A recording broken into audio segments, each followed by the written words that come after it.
Assalamualaikum warahmatullahi wabarakatuh. Kenapa bangsa dan peradaban Yahudi tetap bertahan hingga saat ini? Sebagai umat Islam, kita mengenal bangsa Yahudi adalah sebagai musuh. Karena itu, dalam riwayat hadis, disebutkan umat Islam akan berperang dengan kaum Yahudi. Memang seperti apa sebenarnya bangsa dan peradaban Yahudi? Agama Yahudi bukanlah agama syiar, sehingga tidak semua orang bisa menjadi pemeluk agama Yahudi. Itulah mengapa jumlahnya selalu minoritas, karena umat agamanya berasal dari keturunan asli Bani Israel.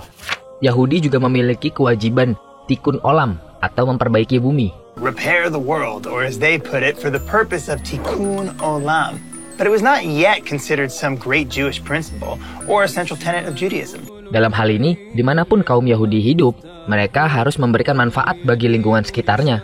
Segala aktivitas yang dilakukan harus meningkatkan kualitas kehidupan dan membawa dampak positif bagi dunia. Ini yang menjadi kontribusi orang Yahudi di berbagai belahan dunia. Dan banyak orang-orang sukses peraih Nobel dari kaum Yahudi. Contoh-contoh orang sukses dari keturunan Yahudi: CEO Microsoft, Stephen Anthony Ballmer, co-founder Google, pendiri Dell Incorporation, co-founder Facebook. Sedikitnya ada 194 orang Yahudi atau berdarah campuran Yahudi telah menerima hadiah Nobel di berbagai bidang sejak tahun 1901 hingga 2014. Jumlah ini setara 23% dari total penerima Nobel di seluruh dunia, paling banyak di antara ras atau etnik lain. Ditulis oleh Profesor Islamic Studies di Universitas di Saudi Arabia, Sumanto Al-Qurtubi, bahwa populasi Yahudi hanya sekitar 15-an juta saja, atau sekitar 0,2% populasi dunia. Tetapi Yahudi bisa menghasilkan 201 peraih Nobel, sekitar 22,5% dari total sekitar 892 individu peraih Nobel sejak tahun 1901. Sedangkan Islam hanya memproduksi sekitar 1,4% saja, atau sekitar 12 orang peraih Nobel. Itulah yang membuat bangsa Yahudi tetap ada hingga saat ini, yaitu karena kecerdasannya. Karena itu selaras dengan tradisi wanita hamil dari orang Yahudi. Ketika hamil mengerjakan soal matematika, memainkan alat musik dan mendengarkan musik, mengkonsumsi ikan, kacang-kacangan, dan susu, memakan buah-buahan sebelum makan, melakukan olahraga secara rutin, menghindari asap rokok dan tidak merokok, dan menghindari datang ke kuburan untuk menghindari perasaan negatif.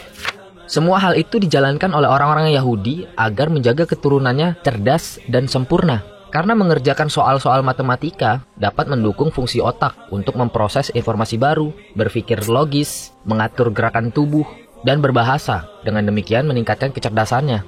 Lalu memainkan alat musik dan mendengarkan musik juga bagus untuk kecerdasan. Menurut Dr. Fiona Amelia, MPH, bermusik dapat meningkatkan jumlah sinaps dan aktivitas antar kedua belah otak, sehingga kerja otak menjadi lebih cepat, efektif, dan kreatif.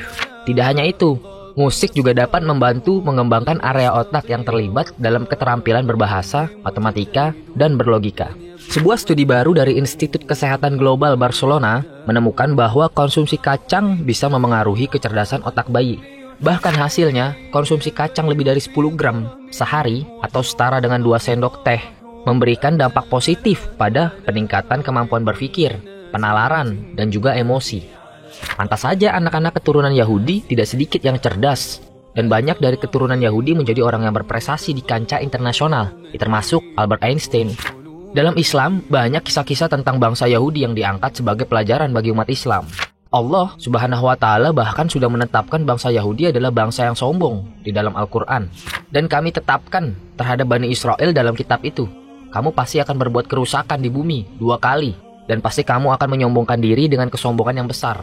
Quran Surah Al-Isra ayat 4. Allah sudah banyak mengutus nabi untuk kaum Yahudi, namun tetap diingkari. Sebanyak 25 nabi dan rasul yang disebutkan dalam Al-Quran diutus di 4 wilayah, yakni Jazirah Arab, Irak, Mesir, serta Syam dan Palestina. Nabi dan Rasul terbanyak adalah diutus di wilayah Syam dan Palestina. Jumlahnya mencapai 12 orang. Di antaranya mereka adalah Nabi Lut, Ishak, Yakub, Ayub, Zulkifli, Daud, Sulaiman, Ilyas, Ilyasya, Zakaria, Yahya, Musa, dan Isa alaihissalam. Bahkan Nabi dan Rasul yang diutus untuk kaumnya selalu didustakan, bahkan ada yang dibunuh. Begitu banyak nikmat yang Allah sudah berikan kepada kaum Yahudi, begitu banyak juga orang Yahudi yang mengingkari. Tapi Allah masih memberikan nikmat berupa kesuksesan bagi kaum Yahudi atau Bani Israel hingga sekarang. Semua itu bentuk maha adil Allah Subhanahu wa Ta'ala, karena Allah menetapkan hukum-hukum kesuksesan bagi orang-orang yang berusaha dan mengamalkan ilmunya. Allah memberikan kebebasan bagi manusia untuk menentukan nasibnya. Bagi manusia dan malaikat-malaikat yang selalu mengikuti bergiliran, di muka dan di belakangnya, mereka menjaganya atas perintah Allah. Sesungguhnya, Allah tidak mengubah keadaan suatu kaum, sehingga mereka mengubah keadaan yang ada pada diri mereka sendiri. Dan apabila Allah menghendaki keburukan terhadap sesuatu kaum, maka tidak ada yang dapat menolaknya. Dan sekali-kali tidak ada pelindung bagi mereka selain Dia. Quran Surah Ar-Ra'd ayat 11. Dan menurut tafsir dari Profesor Quraish Shihab mengenai surat tersebut, Allah tidak akan mengubah nasib suatu bangsa dari susah menjadi bahagia, dari kuat menjadi lemah, sebelum mereka sendiri mengubah apa yang ada pada diri mereka sesuai dengan keadaan yang mereka jalani. Artinya, kalaupun keturunan Yahudi sampai saat ini masih ada dan bisa sukses, itu karena usahanya sendiri mengamalkan hukum-hukum Allah atau sunatullah kesuksesan dan kecerdasan.